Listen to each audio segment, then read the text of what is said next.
Hey, IT Nation, Sean Lardo here with IT Nation.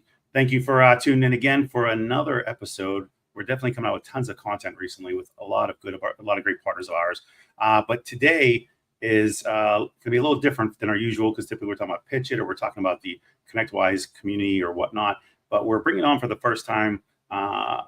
It's actually a takeover for our live stream with one of our really strong partner, advocate, vendor friends, and actually good friends of mine. Pia, we're going to talk today about the MSP of the future, which to me is exciting because I watched the evolution of MSPs when they were just tech people driving a van. They worked on some computers, clear over to when they started to become what they called break fix people, which is what they were anyway originally, and over to becoming MSPs themselves and offering some sort of value prop with services. So it's interesting to me to see what Pia say about what the future looks like for them. Technology is extremely exciting to me, obviously. Now, before I get into all the rest of that, though, and we bring them on, want to remind everybody that we have IT Nation Connect coming up in just under 2 weeks at this point. November 6th is the first day of it. So if you haven't had a chance to register, please do so. We have a code on the bottom of the screen here for $100 off. Looking forward to seeing you all there. We do have we do have Tony Hawk going to be there. Stone Temple Pilot's going to be there, plus a slew of content that we've actually had produced from a lot of the people that are speakers in space that are experts in their fields. Looking forward to seeing you all there. The link is in the comments as well, by the way. So feel free to take advantage of that code and make sure you get yourselves to IT Nation. Now, as I said, I don't want to spend too much time on all these, and I want to get to the conversation that we have here today. And speaking of IT Nation Connect and sponsors and whatnot and good vendors, let's bring on our group for today, Pia, because they are a vendor sponsor at IT Nation Connect. So we got Jerway, Aaron, and we have James. Good morning, afternoon, gentlemen, evening. Evening. Yeah. Evening. 1 a.m. for Aaron. Oh, where are you, Aaron? Sydney, Australia. So Lord. Just down under. Just far away. Dude, the accent is always great. Like if I just keep talking. You know what? Aaron's going to talk the rest of the time. We're just going to sit here and listen. Actually, no, James, you can talk. You might regret saying that. All right, gentlemen. So first off, thanks for getting on with me today. Appreciate it. Want to dig right into this. You know, it's a polarizing comment to say the future of the MSP because we've all been in the space long enough to know that MSPs will tell you don't know what you're talking about the future MSP, right? It's an argument that lasts the time of everything in this space has been a problem with this, right? So let's talk about what this is all about. And I'll start with you, Jerway, because you're the CEO of the company, so I guess I should start with you. All good. Look, thanks for having us, Sean. Listen, I think you started off just right. You were talking about the journey of an MSP. Early on it was break fix. Let's go back to like 2000, 2005. And at that point, people were coming out thinking, well, what do I do about this problem of just doing project work effectively? And how do I get to a place where I can get some recurring revenue and have some consistency in the business? And we all know what that consistency does for us. And so, if you go back to 2000, like you said, a lot of break fix. In fact, a lot of work was being done through remote control, right? Mm-hmm. RMM really wasn't a thing back in 2000, 2002. Kaseya was just emerging, level platforms was coming out and so forth. And so I should throw enable in there too, right? Right in that time frame. And so, what happened, in my at least observation, is that we went from a position of needing to solve for recurring revenue. And some of the solving for that recurring revenue to become an MSP required technology, right? So we needed to go from remote control where you could maybe manage 100 endpoints per tech to a place where you could manage 200 endpoints per tech by deploying an RMM solution where there's some automation going on, a little bit of proactive alerting happening, and you're truly fulfilling the contract, which is we're going to proactively take care of your devices and make sure that we're actively doing things on them. I think the reality is that we're now moving, and we've seen it with BPOS and then Microsoft 365, to less IT infrastructure work, right? And way more cloud services work, and way more, I'd call it kind of business solution architecture work. As an example, if someone were to start a business today in IT, they'd be starting probably a cloud service provider business, one that focuses entirely on those platforms, thinks about, number one, if there's a legacy line of business application on premise, I may not want to even deal with that. I may not even want my team to understand it. I maybe wanted to at least understand how it works, but we're not implementing that stuff. We're implementing modern cloud solutions. And I think that the skill set changes. I think that, the way you think about having to architect the business around margins changes. But I think one of the key things that persists through all of that is that, it's personal opinion of mine, you don't want to outsource your customer experience. And so you've got to own that service delivery aspect of that. And that's where our mission really, really rides home, is that we're focused on that particular mission of making that service desk more efficient, solving some of the challenges that happen on the service desk, and automating a lot that hits that service desk. So, you're spot on that, right? But to dig into a little bit around what you just said, which is a lot to unpack in general, is how do you get to what you're talking about, right? Going from being able to support 100 to 200, right? It comes back to a conversation you constantly have with process people and technologies, right? So in the future, and going back to the original break fix, it was a one and done. You go and do your one work. You can only do so much work because you have the hours that you have to allocate. And without the right technology in place or the right process, you may only get one customer at a time. But now we're talking about MSPs today being required to not only support their client base, but also if they do co-managed IT, they're supporting that client base as well, right? And that could be, I know some MSPs that are managing 3,000 endpoints, 4,000 endpoints, and then let's not even get into the project work conversation, because that's a whole nother 30% of your week or whatever, depending on how much work you're bringing in, right? So when you're going down this path, what does that look like to an MSP going forward to be able to, the goal is to automate as much as possible, to be as effective as possible, to be able to address as many people as possible, right? That's kind of what the mission is. So how do you guys come into play with this when we go down this path? Well, I think one thing that's really important for us to establish is, we'll spend some time talking about the future, right? The future of an MSP, and we've just kind of covered some of that. But the reality is that there are MSPs today solving these equations. So the example that I give you is, we have customers that are currently running at 400 endpoints per tech. Okay. So we talked about RMM got us to about 200, 250 endpoints per tech. If you were phenomenal and world-class, maybe you were running at 300 endpoints per tech with RMM technology. But all of this, at the root of all of it, when we talk automation and everything, all of it is really service delivery efficiency at the end of the day, right? That's all we're trying to accomplish here. And what we're doing is, we have set a mission that our one core mission is to solve those service tickets that hit that help desk. And, for a long time, we've been able to automate things at the endpoint, but the next frontier is to be able to automate things that hit the help desk. So whatever that tech team is facing, there are plenty of cases where we can use modern technology that's available today to solve the equation to get to a ratio of 400 endpoints per tech. That's the mission we're on. Wow. Okay. So I'm assuming that, well, Aaron, I apologize because you probably have the most work to do with this while Joey talks about all the things you're going to accomplish, which is brilliant, by the way, Joey, to put on Aaron. So how do you get there, Aaron? Like, what are you guys going to do differently? Because you guys have evolved over the last 2 years.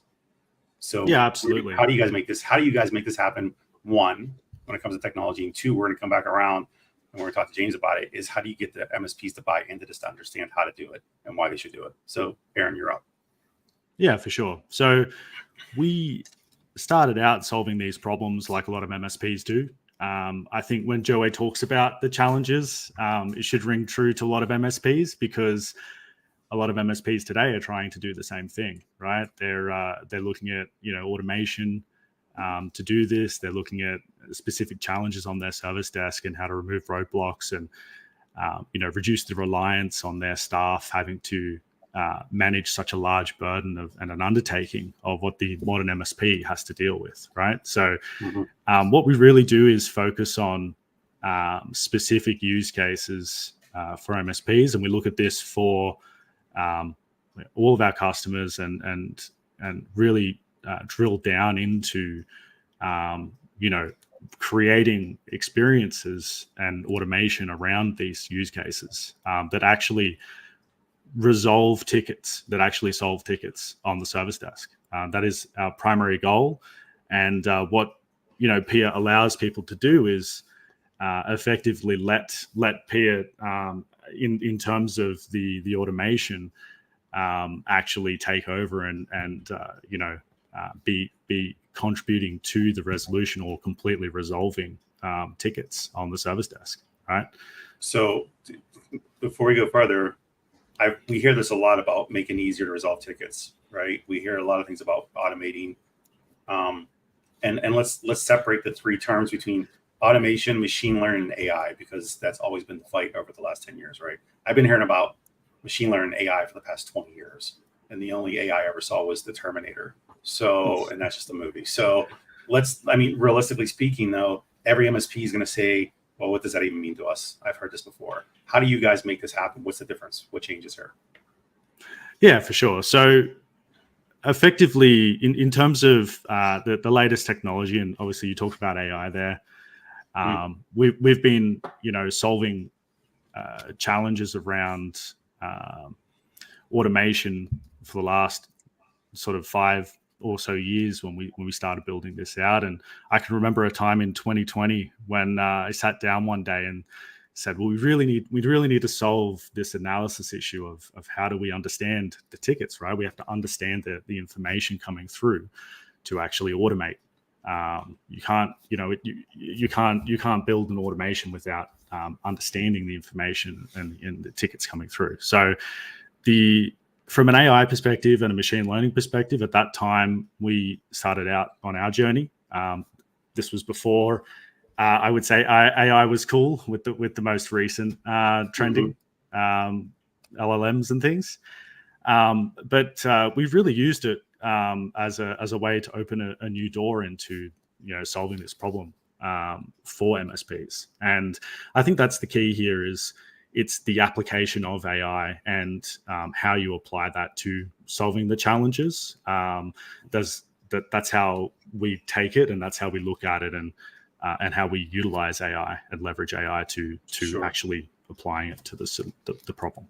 Now, for those that are using multiple technologies to run their business, because we know that every MSP is using no less than 4 or 5 different vendors to do a bunch of variety of things. Some are using ConnectWise, PSA, along with whatever else they're using, like a thread, for instance, for chat, right? How do you guys play in that? How does that look if they're using you guys alongside? Can you support that even?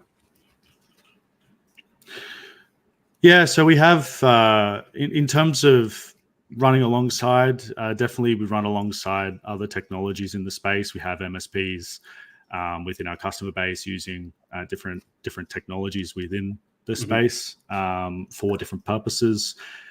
Something that we do really well is identifying tickets where we can run an automation. We have our machine learning that can analyze tickets and determine the meaning of those things from natural language that people are using to submit those tickets. So that's something we do really well. That's something that people get a lot of benefit from when we can identify categories of ticket and help people understand what kinds of things are coming through from a throughput perspective to their service desk, and how much of that can Pia automate. How much of it is an opportunity for it to automate if you configure it the right way, right? So there's a lot of that analysis aspect, which is the primary component of our AI at this point in time. Perfect. Okay, so I promise you, James, I was bringing you in, so this is a good segue into that. So with everything that Aaron just said, with all the promises Joey made for Aaron to do all the work he has to do, and then now somebody's conveying this message to the partners, one of the biggest challenges that we've seen in the space always is you got the greatest product in the world, but people understanding what it does and how to and why they should adopt it and what makes it easy about this. How do you get this to the space? How do you talk about it with them, and how do you make them realize it's important? Yeah, that's a great question, Sean. And one that we spent a lot of time working on. And I think the advantage that we've got, quite frankly, is we've come from an MSP. This technology was born out of an MSP specifically to solve for MSP problems and applications. So Aaron and I both started there at Virtual IT Group, and then the transition over into Pia. We can talk at the same level as our MSP partners, and when they can see that you don't have to have software developers or people dedicated to this technology, because Aaron's built it in such a way, we've built it in such a way where they can take it, essentially plug it into their MSP and start getting some real tangible ROI.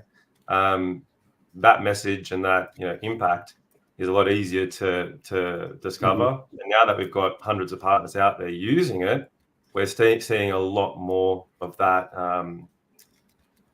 that community interaction as well. Like, people are now coming to us with stories that they've heard in peer groups or other partners around there, with the impact that they're receiving, to the point that Joey was making around endpoints per tech ratios, efficiencies, just the scalability within their businesses. So, okay, so you touched on a few things with this that, and I don't want to make it too much about this, but it's important, the ROI and everything else. So coming full circle with the fact that you're given the ability to support more customers as a result of your efforts, right? To the fact that you're looking at talking about ROI and who's using it and how. What should an MSP expect from you all if they use your product? What's the change in their business? Look, it's multifaceted with a technology like this. There's AI, there's automation. One of the big things that our partners come to us with in terms of what's impacting their business is the consistency. So not having to rework tickets and getting it done the right time, the first time, every time. So a new user onboarding is a great example. It can be really painful if an MSP has to rework that ticket. And I was having a conversation with one of our partners last week, and that ticket alone was such an issue in their business. They actually had 2 people dedicated to working those tickets. One to do the initial ticket, which took about an hour and a half, and then another person would check and make sure everything was correct. So it was a 2.5-hour ticket with 2 resources. Now, a few months into Pia, he shares a story that's down to about 25 to 30 minutes with just 1 resource. So the time that's freed up in that business for them to now go and do projects and become profitable in other areas is phenomenal. So those are the stories that I love hearing from partners. So you're talking about a 75% adjustment, essentially. Yeah, to that. Yeah. Absolutely. So, okay, so I love data, right? I love numbers and crunching, especially because I was in sales for a long time, and pipeline reviews were all about numbers, right? Activity to skill set to close, right? That's what we're talking about. So, and help desk is no different when it comes to this, right? Because they're on the same mission of activity leads to results, and you have to have the results of X, whatever that is. So in the case that you're referring to here, if you're saving 75% of your time on something as simple as that, now maybe that's the worst case scenario, but I can't see a lot of MSPs not being far off from at least a 40% adjustment, right? You're looking at them literally being able to support 75% more customers if they're able to go sell and grow, or endpoints or whatever, maybe, right? I love that. Yeah. So that's right. That's the message that I sell is, we're not here to take people's jobs. We're here to empower the current people that you've got. Put your arms around those technicians and grow that business without having to hire in the linear fashion that we've been used to. And, to Joey's point, we're about disrupting that equation. Too often, we've looked at the help desk, and every time we grow the business, we've got to throw another body at the desk. Every time I hit 200 to 300 endpoints, another body at the desk. So that means as our top line revenue grows, our expenses pretty much track in the same direction, and our EBITDA just flat lines. So we're about breaking that equation. And I tell my partners to go and, grow that business as fast and as much as you can, and not throw more bodies at the problem anymore. So that's great. So what does the ratio look like moving forward then for any of these MSPs? Like, if it's 200 to 1, what is it? Is it 400 to 1? Is it 300 to 1? What does it look like moving forward for them? Yeah, absolutely. And there's some great partner testimonials on our YouTube channel. Shameless plug on that, where I get my partners to talk about those exact numbers. So now I've got partners that go from like 190 endpoints per tech down up to 300 to 350 within the space of 12 months. Like to Joey's point, we've got partners over 400 endpoints per tech. And the journey to get there is not a long journey. If you can imagine, 12 months to increase the ratio by that amount, the impact to the bottom line EBITDA is significant. Another example, I had a chat with a large MSP partner in the UK a couple of weeks ago when I was over there, and the impact that they've had in those numbers is they, as by nature, they're a big MSP. They have natural attrition. They haven't had to backfill over the last 6 months, which, Wow. as any MSP knows, if you've got 5 people in the help desk, you need 5 people in the help desk to do those tickets. If someone leaves, the next day you're calling the recruiters to fill that spot because that's the formula you've got on the help desk. Not anymore with Pia. Yeah, So- Sean, this ties into your future of the MSP conversation, right? That's Our my vision of the future of an MSP is that, if you look at an MSP today, about 80% of the team members in an MSP are on the help desk. Okay. And that's an equation that we've got to really work to solve. Number one, recruiting new teammates is sometimes hard. Finding teammates with talent and the experience around IT to do their job that they need to be able to do to support these kinds of tickets is difficult to do too. Like we've got people offshoring these kinds of functions and so forth. So, what we believe, number one, is the MSP of the future definitely can run much more efficient than it does today. Okay. I love it. And to James's point, we're not trying to displace anyone. What we're trying to do is give them opportunity to grow and work on more important things. Like, should they really be running a PC troubleshooting automation themselves, picking through remote controlling a device and like picking through logs and so forth? Let us process that and bring it back into the ticket where that tech team member needs to work. And let's assist them getting that really administrative and laborious work done.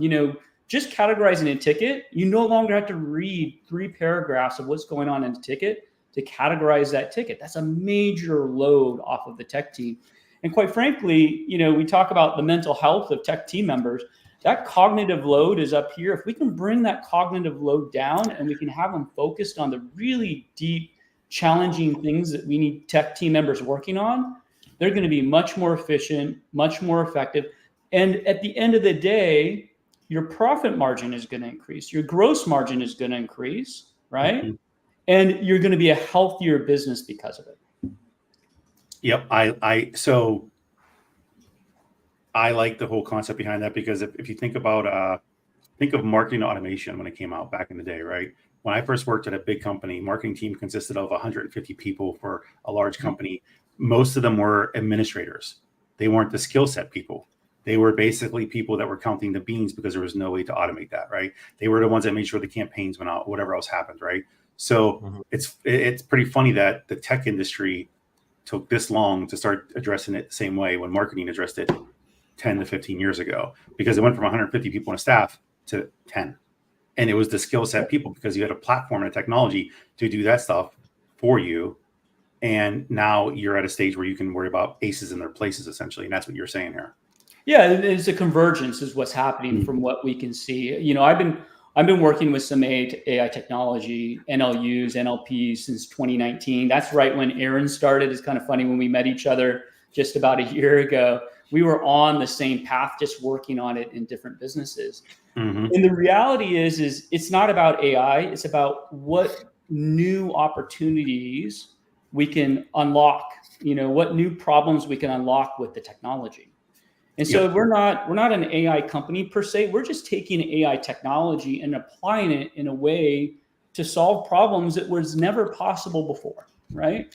That's what gets us excited. We get super excited about solving challenges, reinventing the way an MSP is going to operate in the future. Being part of that journey is just a phenomenal part of our excitement every day. We just get super excited to solve that equation.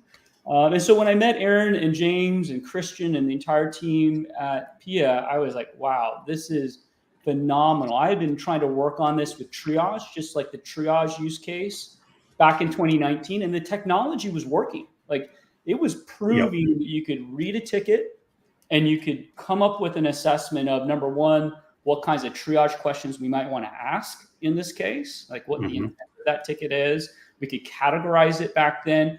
And the technology's only gotten better since then. So, at the end of the day, we've got, like James said, hundreds of customers using this technology. And we're in a position now to really say that the future of an MSP is actually today. So let's dig into this for 1 second, because again, MSPs are going to say, well, AI, great. It's what does it mean? Right? What does it mean to you guys? One, in this case. Two, the storyline has also become the matter of bad data being put in, right, and coming out and whatnot. Resolutions don't work well because of the lack of clean data. So how do you guys work within this, and what does this mean to you? And Aaron, we go with you. Yeah, good one for Aaron. Oh, I got you, Joey. I said I can take it too. You want to hear my opinion on it? No, I want the expert on the phone. It's an interesting question. If you look at a ticket, you take a ticket, right? Someone logs a ticket to the service desk and says, my computer's broken, I can't do this.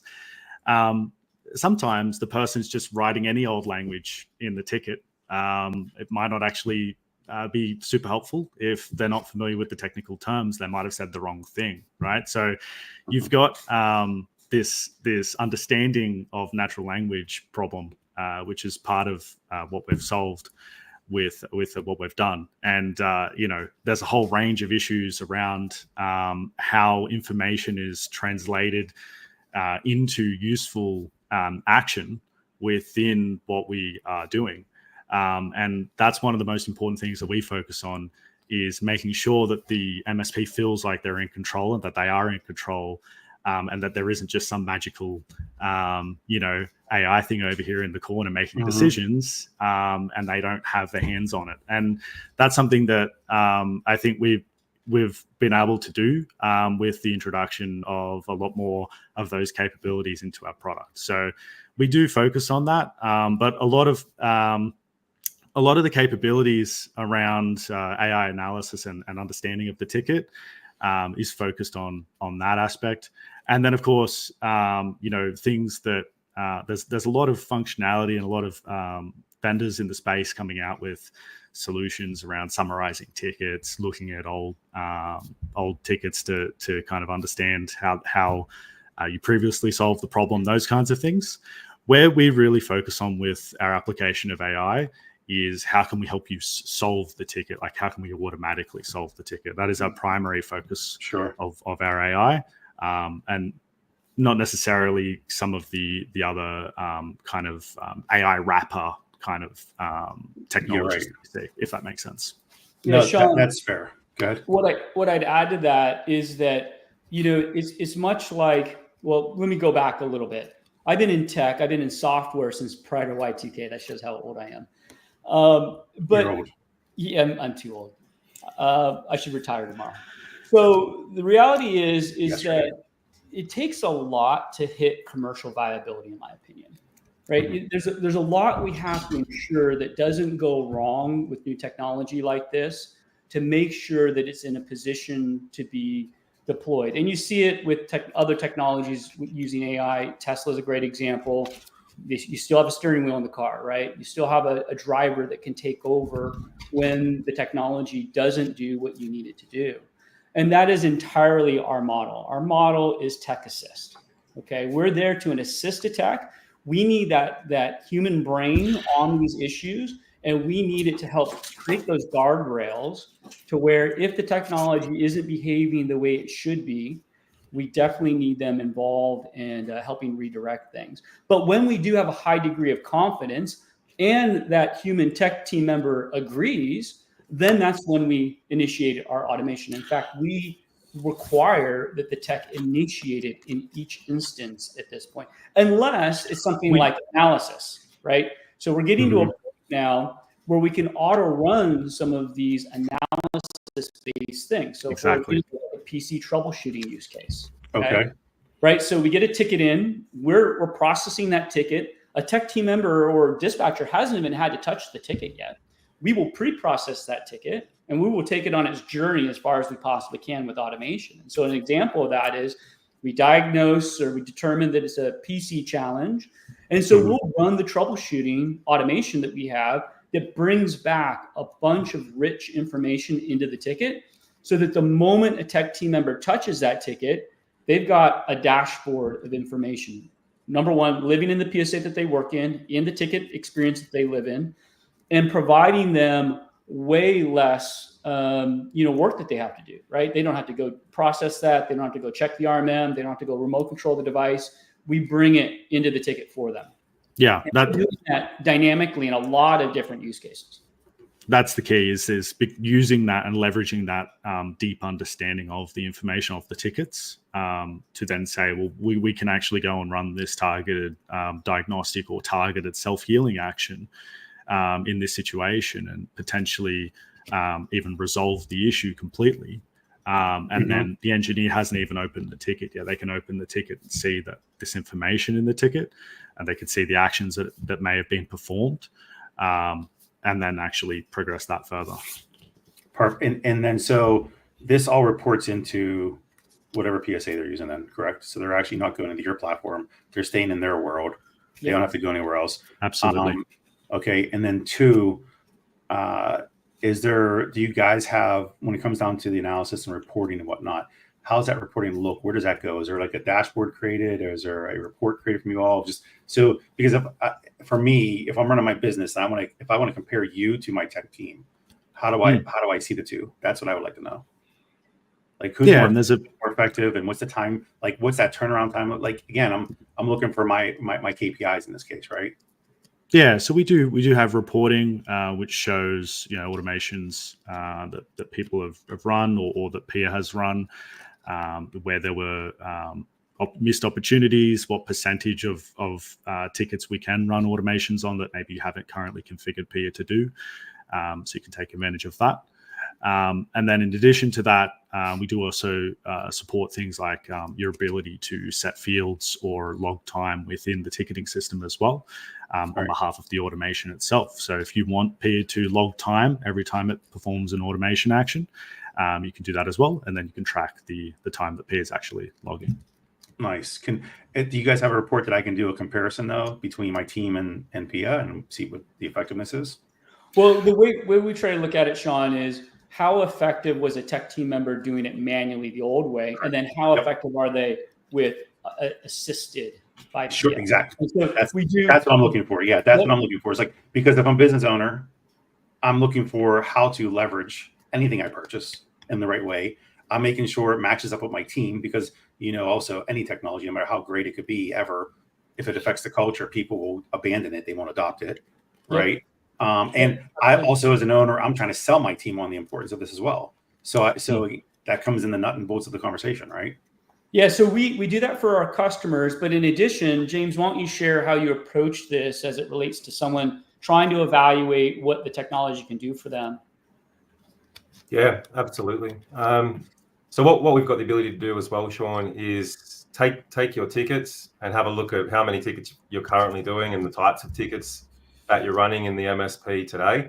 And we can run that data through our machine learning model, and Pia will generate a report for us and identify, here's all the tickets that we could have helped with over the last few months, and here's the amount of time that you could potentially save by automating those tickets with our technology.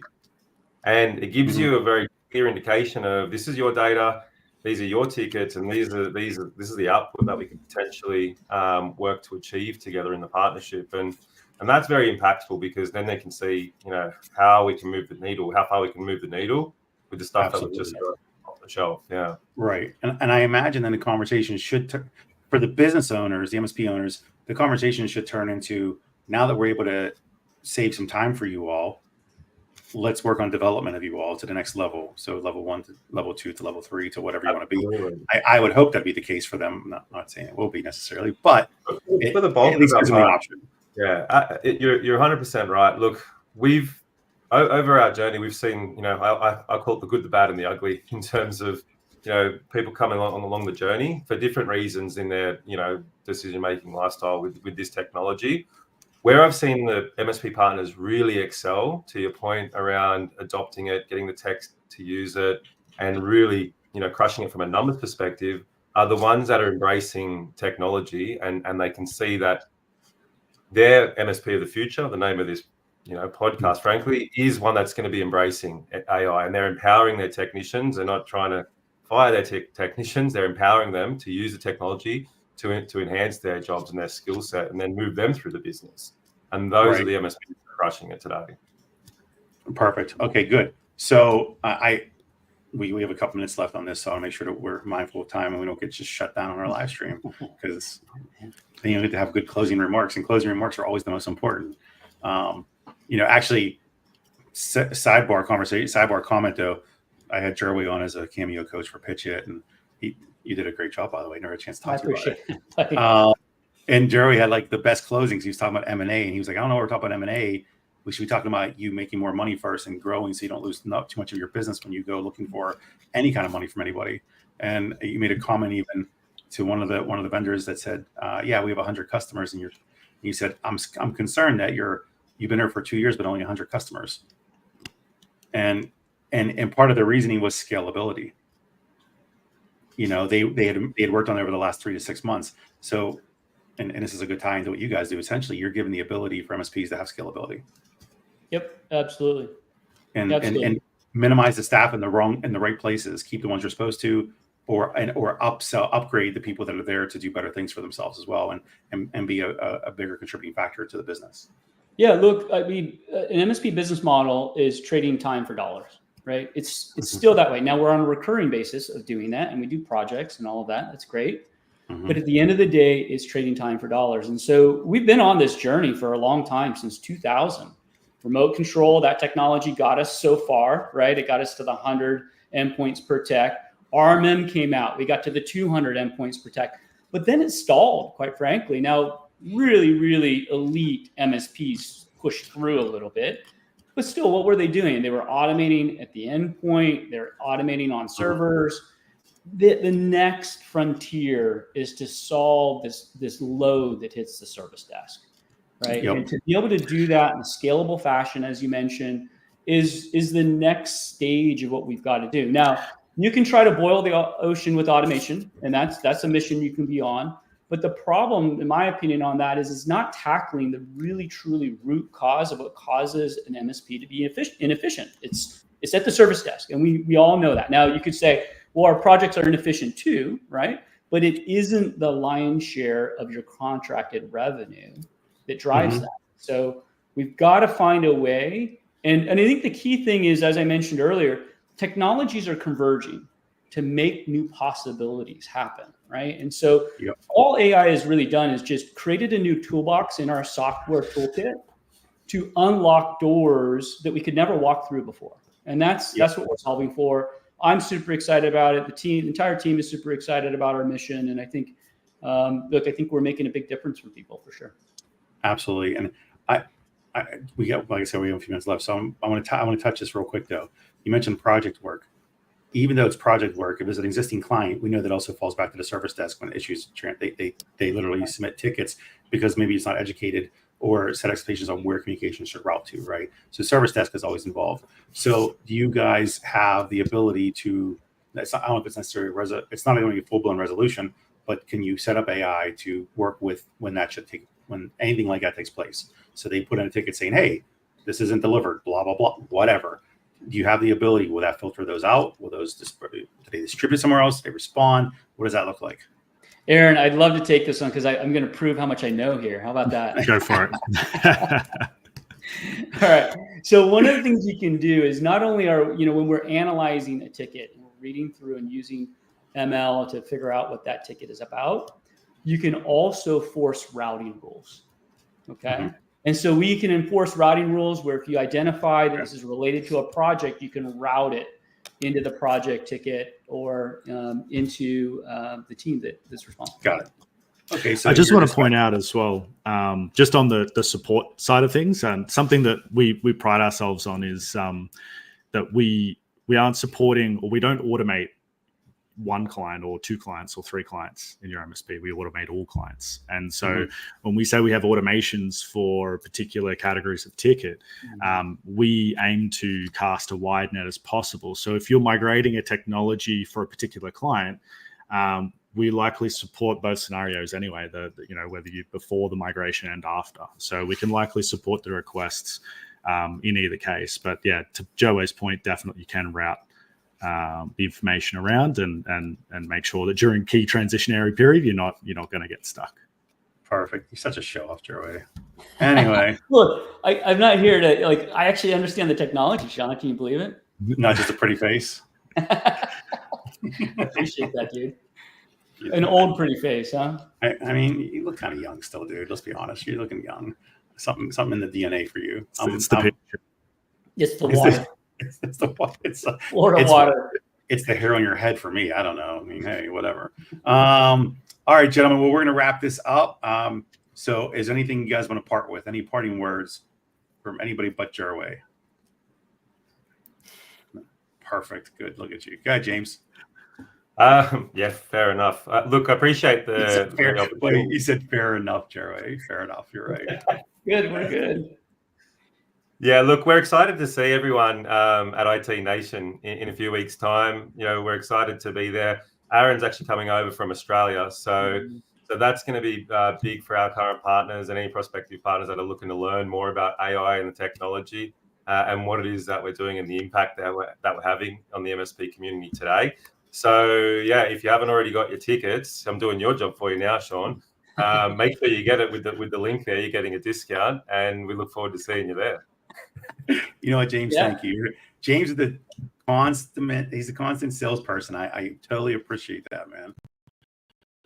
He's an informer. He's amazing at what he does. Aaron should share what sessions he's going to be presenting in. That'd be great. Great point. Yes, please. Talk about IT Nation. Yeah, absolutely. So we have one about the future of MSPs for AI automation and how that applies. And we also have a session. I did throw 50,000 tickets at GPT, so OpenAI, and I'll be presenting what that looked like and how that went.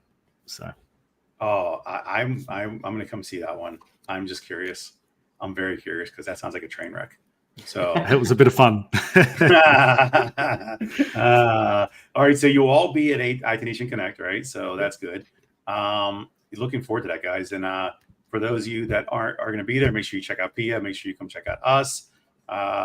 Don't forget, I have my pitch at finals at IT Nation Connect November 6th. So I expect you guys all to be in the audience, so we're clear, especially you, Jerway. Absolutely, I'll be there. Especially because one of the finalists is the one you made the comment about the 100 customers to, is one of the finalists. All good. So, yeah, all good. Awesome. Great to hear. Yes. Am I allowed to bring tomatoes and throw them at you, man? I'm fine. Yeah. You can handle that, huh? I'm like Neo in the Matrix. You're not going to hit me. I'm so fast. Love it. I'll have to stretch and get limbered up a lot of what you know. So, yes. And actually, if you see, we have a private chat. Jess Kane said, please do bring tomatoes. So she's a huge supporter. Jerry just walks off screen. Okay. I got it figured out. We got red balls. There you go. Prepared. Of course. So, okay. So thank you all for being part of this. Really appreciate it. Nice job. I'm glad to hear about I'm glad we got to dig into AI. I'd like to dig more into it later on at some point. Love to see like a full-blown workshop someday, especially from you guys since you are doing it. But otherwise, everybody that's watching, thank you for watching. And we'll see you at IT Nation Connect. And don't forget, pitch at 2:30 p.m. Eastern Standard, November 6th is the open bar. The competition starts at 3. So literally I'm buying you drinks to come watch people. Awesome. So, all right, everybody. Thank you all. See you next time. Thank you.